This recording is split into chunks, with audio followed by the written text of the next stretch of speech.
So I want to talk to you a little bit about, I guess one thing we all agree on, I probably need to update my picture, so I'll do that. That's a few years back. So it shows I've been to DC just a little bit. I got here in 2008 and served on the Energy and Commerce Committee, the chairman of the Healthcare Subcommittee. But when I first got here, I was on Education and Workforce, which spends a lot of time with the ERISA plans. And so Humana, which is represents a lot of people who work for Humana. I don't represent Humana headquarters. A lot of people who work for Humana live in my district. So I got connected to Medicare Advantage pretty quickly. And philosophically, I agree with it because I believe that private market delivers better than the government on almost most occasions.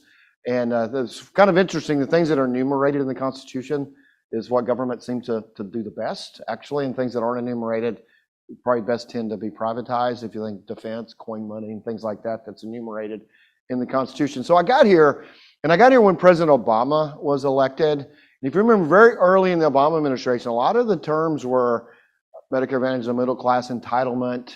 It subsidizes health insurance companies. So a very kind of negative tone coming out of the Obama administration. And it was really before the Affordable Care Act passed. So through the machinations of the Affordable Care Act, at the very beginning, it was the idea of the essentially a public option that would have eventually, a lot of people thought would lead to single payer health care, which I think is still kind of the agenda of some people in Washington, D.C. And so this was the counter to that.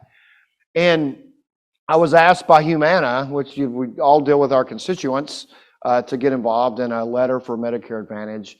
And when we started trying to do a bipartisan letter supporting Medicare Advantage to the Obama administration, I said, we're going to be tough getting it bipartisan, but it wasn't. It was quickly, some really good friends of mine from districts that aren't the most high income zip codes were signing on really quickly. And I started talking to a friend of mine who's now, unfortunately, is deceased and from Florida.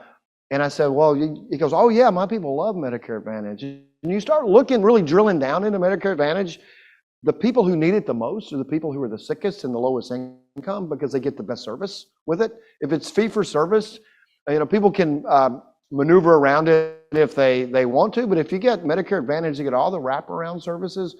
And so for every year, I guess it was every session, so every election, I would do a Medicare Advantage letter. And it was interesting the people signing on to it. It was bipartisan. It was people from both different political persuasions because of the service that people got with Medicare Advantage. And so you kind of fast forward to where we are today. And this year we were able to get a bipartisan letter. It has completely kind of changed on the other side of the aisle on signing on for Medicare Advantage. And just this big move to single payer healthcare is kind of the drive behind it, I believe. But also there's some people on my side of the aisle, I'm Republicans who introduced me but a Republican, or, well, there's just government paying too much. We got a lot of things that we have to work on. And so what I always start with, I think what Medicare Advantage plans does is better than fee-for-service. We know they offer better, you guys offer better service than fee-for-service, and people have better wraparound services. And so we start with that. There's so many positives. Also, deeply believe to the core of my bones that the private sector delivers it better than the public sector can deliver it. And so we start from there, but so what kind of do we have to focus on, particularly in the next session coming forward? I'm running for chairman of the Energy and Commerce Committee, so I hopefully will be chair of the full committee. I'm one of the few people that represent people who work for Medicare Advantage companies. I have Humana, so I have suburban Louisville, so a lot of people who work for Humana are in, I don't have downtown, but I have suburban Louisville. Some of the executives live in my district, have some of the, talked about high income zip codes. The ones in Jefferson County are kind of my area. And so I have that, but no, most members of Congress don't.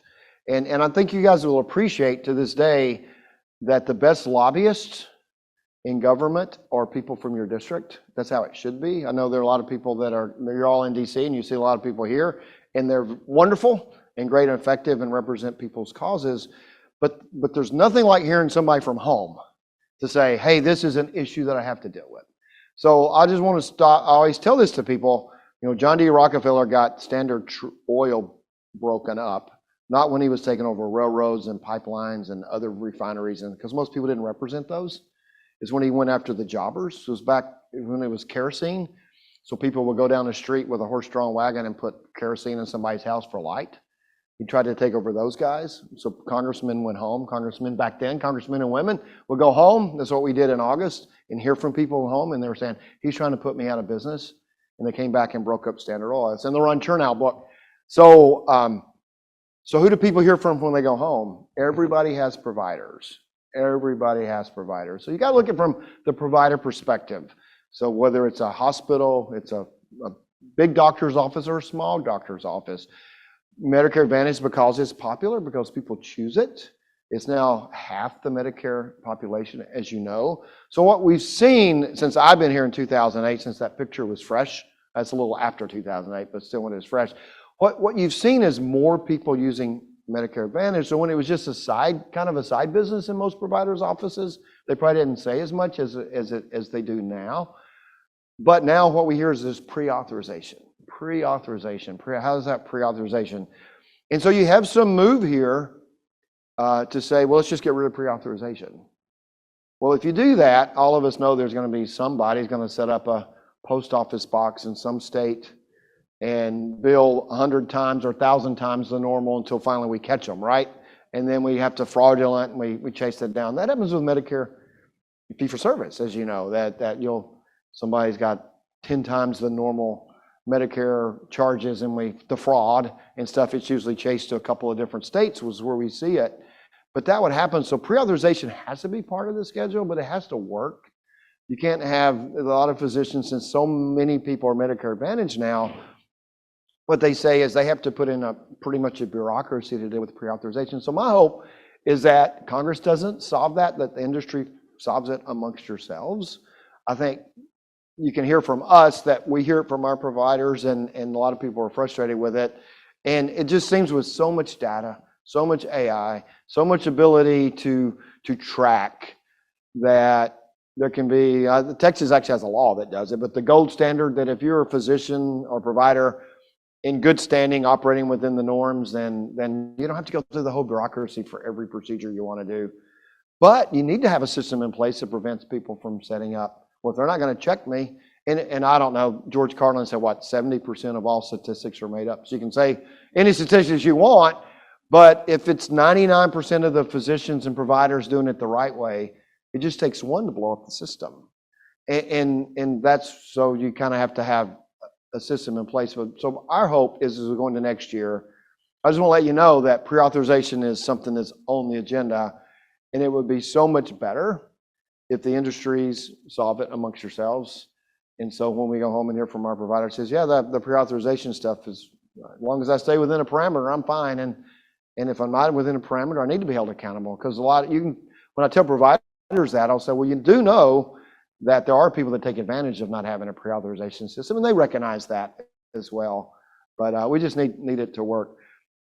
So the bottom line is, I think that Medicare Advantage is going to continue to grow. It's going to be strongly supported, I think, particularly on my side of the aisle. But I don't have to tell you that there's some fighting we're going to have to fights we're going to have.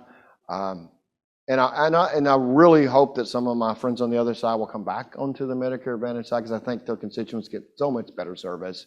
And when you hear from some people, they say that, yeah, I know they get better service, but in front of their leadership, sometimes it's a different story you hear. So we got to be able to have the ability to make that case.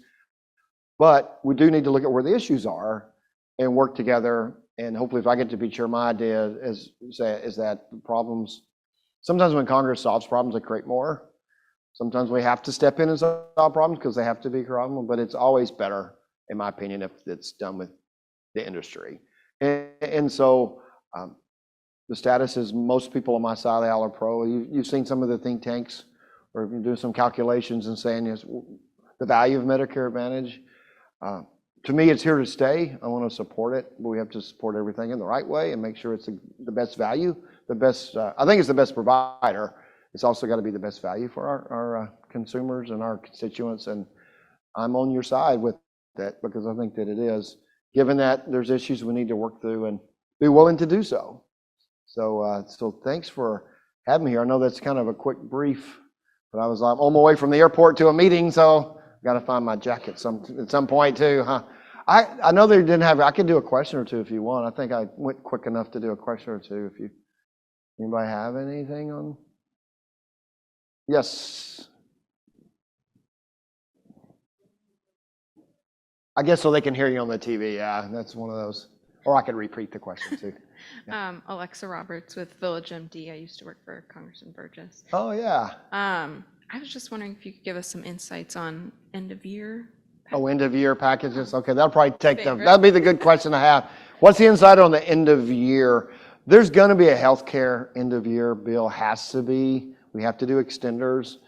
We can't take the cuts that are scheduled to come forward. The holdup on that, people say what's going to happen during the lame duck, and it depends on whose duck is lame.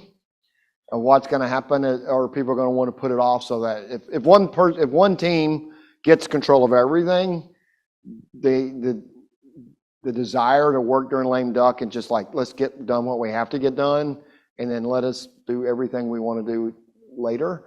It will be a motivation there, obviously. But obviously, by the end of the year, we have to have the extenders. We can't let the cuts go into place.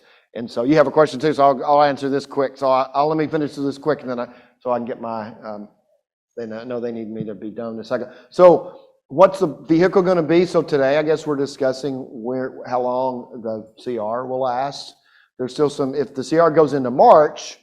Which I'm not even talking about the strategy when the CR should go, but if it goes to March, then you have to find another vehicle for it to go. If it's a CR into December, and then we have to do final spending bills in December, or omnibus in December, that will be, again, that depends on whose lame is duck is lame, I guess to say, in December, but that will give us an avenue to do the end of year spending bills.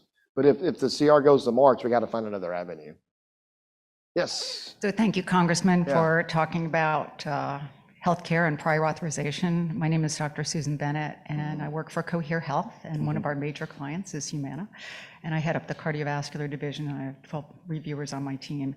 And I think that prior authorization is here to stay. It's a much needed entity within Medicare Advantage programs, but I think companies like Cohere are trying to do it a lot smarter and better by really looking at patterns of healthcare providers and understanding that it's a small percentage of providers that are responsible for a lot of overuse or FWA in some circumstances, and that we have such eyeballs on it. You know, we read so many records. We really have a lot to contribute in trying to help this group and trying to support this group as they get more guideline focused and better value for the patient and less cost for CMS, especially for things that could hurt the patients. We're just hoping that within the norm, if people are operating within the norms, they don't have to go through the whole bureaucracy to do their normal procedures, or somewhere it works easier. Because somebody else, I've had so I'm hearing anecdotal, but a cardiologist yesterday, and he's like, I'll do these all the time. It's routine. Somebody comes in, needs a stent, or he explained it. I don't know. I'm not a doctor, but he goes, and half the time the same request just gets. He wouldn't say it was Humana. He didn't tell me who it was. But half the time, not half the time, some of the time is I got to go through this rigmarole for something that I didn't the other time. So why are these picked versus the other? And that's what we just need to make it work for people. Because you're right. If you don't have it, then in the old days, that's what's good about privatizing is that the private insurance providers do keep an eye on it, because once the government gives the money to provide the care, it's your money. And therefore, you don't want to overpay. And if it's fee-for-service or even Medicaid, a lot of times the way you find out, I always say you find out months later after somebody's bought 1 million scooters. I'm kind of exaggerating that, and it's usually found by 60 Minutes, not by the government. And somebody, look at the fraud in the system, and the government gets caught, being interviewed. Oh, we didn't know that was going on. Yeah. And I would tell you, you guys would know, because we just got to make sure if it does work for it, as you commented, which is I agree with, is that most people are doing it the right way. The people doing it the right way, it needs to be a system where it's easier for them to. Yeah, most people do. 90+% do, and our job is to stay out of the way of the people that do a good job. And a little more attention on those that maybe could use some help. Exactly. Well, thanks. I guess that kind of cuts on time. I say that I'm getting so anyway. So thanks a lot. Thanks for having me here, and hopefully see some of you up on the hill. Appreciate it. Thanks.